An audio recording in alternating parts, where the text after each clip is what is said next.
بسم اللہ الرحمن الرحیم۔ عزیز طلباء السلام علیکم۔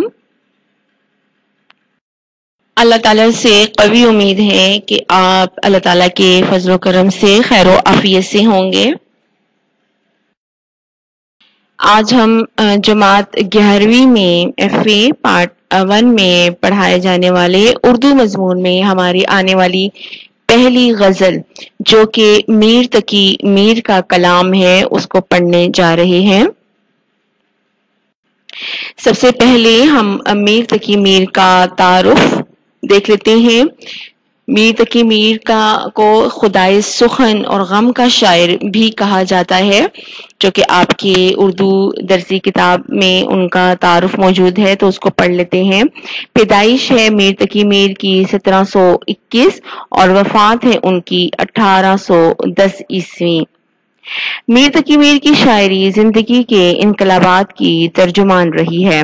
اگرچہ بعض ناقدین نے میر کو قنوتیت کا حامل شاعر بھی کہا ہے، لیکن حقیقت یہ ہے کہ میر تقی میر کا تخلیقی شعور زندگی کی مایوسیوں کی نشاندہی کر کے بھی گم کر دینے والی یاسیت کی منزل سے نہ صرف فاصلے پر رہتا ہے بلکہ زیر سطح ایک نشاتیہ احساس کو جگانے کا باعث بھی بنتا رہتا ہے۔ یعنی کہ ناقدین یعنی کہ تنقید کرنے والے شعراء نے ان کی جو شاعری ہے اس کو صرف مایوسی اور حسرت و یاس، نا امیدی اور غم کا ہی شاعر کہا ہے، لیکن وہ کہتے ہیں کہ زیر سطح یعنی کہ ان کی شاعری کے اندر ایک فرحت بخش، ایک شادمانی کا احساس پایا جاتا ہے۔ یہی سبب ہے کہ میر کی شاعرانہ عظمت کا اعتراف نہ صرف ان کے معاصرین نے کیا، یعنی کہ ان کے دور کے ان کے زمانے کے شعراء نے کیا، بلکہ اب تک کے تمام مستند ناقدین اور غزل کے معتبر شعراء نے میر کے کلام کی ہماگیریت، نشتریت اور افادیت کو کل دل سے تسلیم کیا ہے۔ غالب جیسے یگانہ روزگار شاعر نے برملا یہ کہا، ریختہ کہ تم ہی استاد نہیں ہو غالب، کہتے ہیں اگلے زمانے میں کوئی میر بھی تھا۔ یعنی کہ غالب نے ان کی قدر جانتے ہوئے کہا کہ صرف غالب یعنی کہ وہ اپنا کہہ رہے ہیں کہ صرف وہی جو ہیں وہ اردو کے شاعری کے استاد، ریختہ اردو شاعری کا پرانا اردو کا نام ہے، تو وہ صرف وہی استاد نہیں ہیں بلکہ ان سے پہلے میر بھی گزر چکے ہیں۔ میر کو خدائے سخن کے نام سے بھی یاد کیا جاتا ہے۔ میر کا اسلوب بیان سادہ اور سلیس ہونے کے باوجود ندرت اور انفرادیت کا حامل ہے۔ ان کے کلام میں روزمرہ اور محاورے کا التزام بخوبی موجود ہے۔ التزام یعنی کہ دونوں کا باہم جو ربط ہے، روزمرہ اور محاورے کا جو تعلق ہے وہ اس میں موجود ہے۔ ان کے عہد کو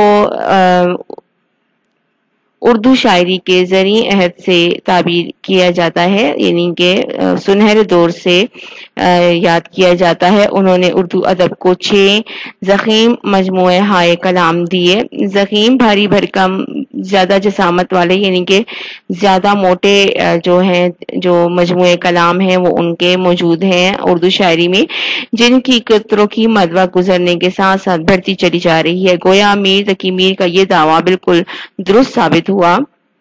سارے عالم پر ہوں میں چھایا ہوا، مستند ہے میرا فرمایا ہوا۔ یہ میر تقی میر کا اپنا کہا ہوا شعر ہے۔ تصانیف دیکھ لیتے ہیں، ان کے 6 دیوان جو ہیں وہ موجود ہیں۔ اردو دیوان میر، فارسی میں ہے ذکر میر خود نوشت ہے، اور نکات الشعراء تذکرہ ہے۔ تو چلیے چل کر طلباء ہم اپنے اردو درسی کتاب میں موجود ان کی پہلی غزل میر تقی میر کا اس کا مطالعہ بھی کرتے ہیں اور ساتھ ساتھ اس کی وضاحت بھی کرتے ہیں۔ غزل کا مطلع ہے، فقیرانہ آئے صدا کر چلے، میاں خوش رہو ہم دعا کر چلے۔ میر تقی میر خود کو ایک فقیر کی حیثیت سے متعارف کروا رہے ہیں کہ جس طرح ایک فقیر اپنی خیرات کے حصول کے لیے گلی گلی گھومتا ہے، صدائیں لگاتا ہے اور کچھ اس کو حاصل وصول ہو یا نہ ہو وہ دعائیں دیتا ہوا وہاں سے چلا جاتا ہے. اسی طرح میر تقی میر کہتے ہیں کہ میر تقی میر بھی ایک ایسے عاشق ہیں فقیر کی طرح کہ جو محبوب کی گلی میں اس کے دیدار کی خیرات لینے کی خواہش میں وہاں صدا لگا رہے ہیں کہ ہو سکتا ہے کہ ان کا محبوب اپنے دیدار سے ان کو فیضیاب کرے، ان کو عنایت کرے، دیدار کی جو خیرات ہے وہ ان کو دے. اور اس صورت میں میر تقی میر کہتے ہیں کہ اگر وہ اپنا دیدار کروائے یا نہ کروائے ہم جو ہے اس کو دعا ہی دے کر آگے چلے جائیں گے. وہ کیا چیز ہے آہ جس کے لیے ہر ایک چیز سے دل اٹھا کر چلے. شاعر میر تقی میر کہتے ہیں کہ عاشق کی وہ دل کی کیفیت بیان کر رہے ہیں کہ کسی بھی عاشق کے لیے سب سے حسین تصور جو ہوتا ہے وہ اس کے محبوب کا خیال ہوتا ہے. اور ہمارے لیے اس دنیا میں اب کوئی بھی چیز اور بات اتنی اہم نہیں ہے جتنا کہ محبوب کا خیال ہے یا اس کی جو باتیں ہیں جس سے ہم جو ہے وہ دنیا کی کسی بھی چیز سے دل اٹھا کر چلے ہیں یعنی کہ جا رہے ہیں اس کے سوا جو ہے وہ ہماری نگاہوں میں اب کوئی نہیں جچتا.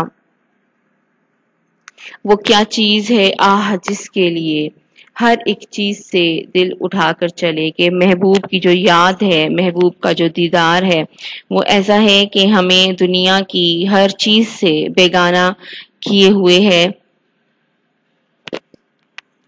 کوئی نا امیدانہ کر کے نگاہ سو تم ہم سے منہ بھی چھپا کر چلے.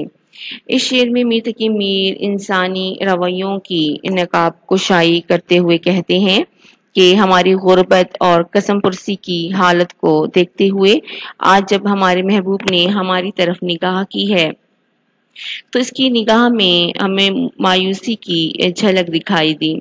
گویا وہ زبان سے تو نہیں مگر اپنے تاثرات سے یہ بات واضح کر رہا تھا کہ میر تجھ سے محبت کر کے مجھے کیا حاصل ہوا. یعنی کہ ان کی غربت اور عاشق کی جو غربت ہے جو قسم پرسی کی حالت ہے اس سے جو ہے وہ محبوب جو ہے وہ نالاں ہے اور ان سے منہ جو ہے وہ چھپائے پھر رہا ہے تاکہ کسی کو گمان نہ ہو کہ میر جو ہے یہاں سے جو ہے وہ میر کا محبوب گزرا ہے. دکھائی دیے یوں کہ بے خود کیا ہمیں آپ سے بھی جدا کر چلے. محبوب کا جو حسن ہے اس کی جو ادا ہے اس کا جو چلنا پھرنا ہے اس کا ہنسنا بولنا ہے وہ ایسا بے خود اور ہوش سے بیگانہ کر دیتا ہے کہ نہ صرف یہ کہ وہ ہوش سے بیگانہ ہوتا ہے وہ انسان اپنے آپ میں ہی نہیں رہتا اسے اپنی ذات کی بھی فکر نہیں رہتی. محبوب کی جو ادائیں ہیں محبوب کی جو خوبصورتی ہے وہ اس قدر جو ہے وہ عاشق کو بے خود کر دیتی ہے. ہوش و حواس جو ہے اس کے جاتے رہتے ہیں. جبیں سجدہ کرتے ہی کرتے گئی حق بندگی ہم ادا کر چلے. اگر اس کو مجازی معنوں میں ہم دیکھیں تو شاعر کہتے ہیں کہ محبوب کی اطاعت میں محبوب کی محبت میں ہم نے ہر طرح سے اس کی اطاعت کی اور ان کو ایسا محسوس ہوتا ہے کہ انہوں نے جو اپنا حق تھا جو عشق کا جو محبت کا وہ ادا کر دیا ہے.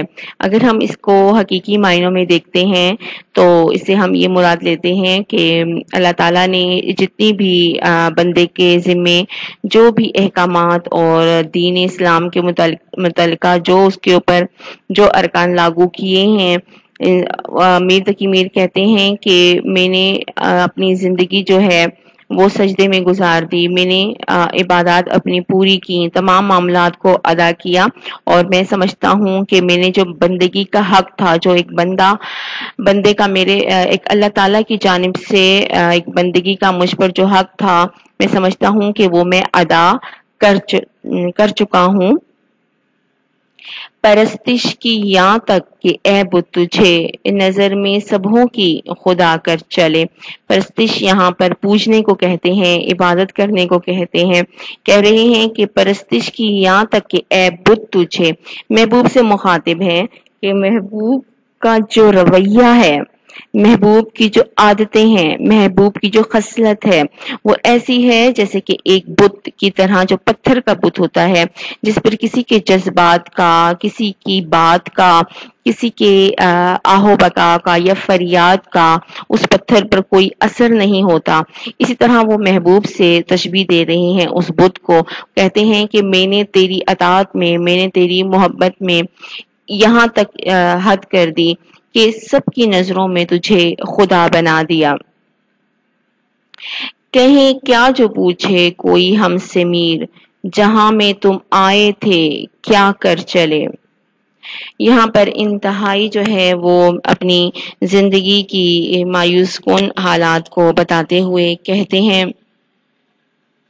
کہ انسان کو تخلیق سے متعلق جو ہے وہ بتایا جا رہا ہے کہ اللہ تعالیٰ نے انسان کو اس لیے اس دنیا میں بھیجا کہ وہ نیکی اور بھلائی کے کام کرے اور دوسرے انسانوں کے ساتھ اچھے سے تعلقات بنا کر رہے، اور تاکہ اس کی جو تخلیق کا جو مقصد ہے وہ پورا ہو سکے. نہ صرف وہ اللہ تعالیٰ کے عائد کردہ حقوق کو پورا کرے بلکہ بندوں کے ساتھ جتنے بھی حقوق ہیں اس کی بھی پاسداری کرے، اس کو بھی پورا کرے. مگر میر یہاں اپنے بارے میں کہتے ہیں کہ ہم نے اپنی ساری زندگی بیکار کاموں میں گزار دی اور اللہ کے احکامات کی کوئی پرواہ نہیں کی، اور اب اس عمر کے آخری حصے میں کوئی ہم سے یہ پوچھے کہ اے میر تو نے اپنی زندگی کیسے گزاری اور اپنی زندگی کو کن کاموں میں وقف کیا، تم نے آنے کا مقصد کیا پورا کیا یا نہیں کیا، تو سوائے شرمندگی کے میر کے پاس کچھ بھی نہیں ہے کہ وہ کس لیے اس جہاں میں آئے تھے اور کیا وہ مقصد حاصل کر سکے یا نہیں. تو یہ یہاں پر مقطع تھا، کیونکہ مقطع یہاں پر میر جو ہے وہ تخلص استعمال ہوا ہے، اور میر تقی میر کا یہ کلام جو تھا وہ انتخاب کلام میر سے ماخوذ تھا. عزیز طلباء، میں امید کرتی ہوں کہ گھر میں آپ اردو کے حوالے سے روزانہ کی بنیاد پر اپنا مطالعہ جاری رکھے ہوئے ہوں گے، اور ایک بات یاد رہے کہ جو آپ کو لیکچر موصول ہو رہے ہیں، آپ دیکھ رہے ہیں، اس کے حوالے سے تمام جو تحریری کام ہے اس کے آپ کو نوٹس اسکول کالج کی جانب سے مہیا کیے جائیں گے. شکریہ.